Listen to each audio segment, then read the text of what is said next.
Hello दोस्तों, नमस्ते, प्रणाम। आइए आप लोग के बीच में बहुत सुंदर प्यारा एक चर्चा भजन गीत गाने जा रहे हूँ।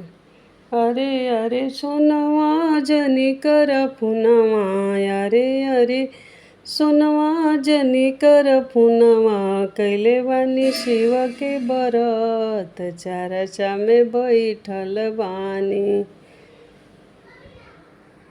ले ले या मिश्री बादाम, चरचा में बैठल बानी। अरे अरे सोनवा जनी कर पुनवा, कैले बानी शिव के बरत, चरचा में बैठल बानी। ले ले या मिश्री बादाम, चरचा में बैठल बानी।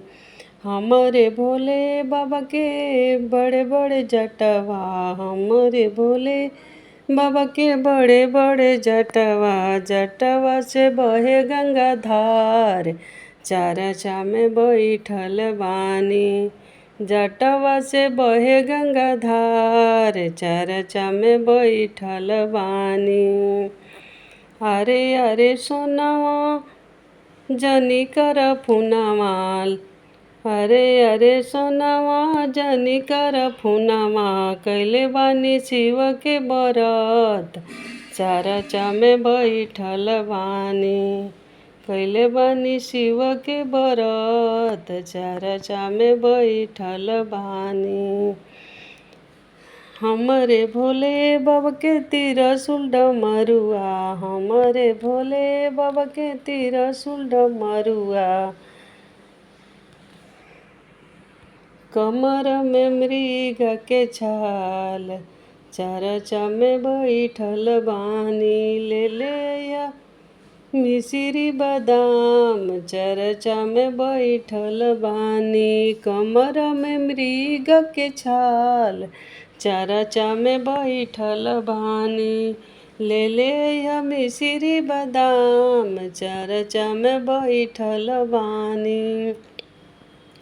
हमरे भोल अरे अरे सोनवा जनी कर पुनवा, कैले बानी शिव के बरत, चरचा में बैठल बानी।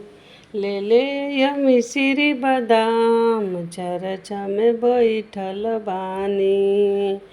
हमरे भोले बाबा के गौरा दुलहिनिया, हमरे भोले बाबा के गौरा दुलहिनिया, गोदिया में कार्तिक गणेश, चरचा में बैठल बानी। गोदिया में कार्तिक गणेश, चरचा में बैठल बानी। ले ले या मिश्री बादाम, चरचा में बैठल बानी।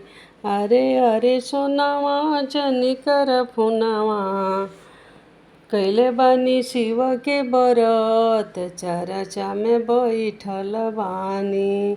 ले ले या मिश्री बादाम, चरचा में बैठल बानी। हमरे भोले बाबा के कान कुंडलवा, हमरे भोले बाबा के बिच्छू के कुंडलवा, अंगना में भभूति रमाई, चरचा में बैठल बानी। संगमा में बसहा बैल, चरचा में बैठल बानी। ले ले अइहा मिश्री बादाम, चरचा में बैठल बानी।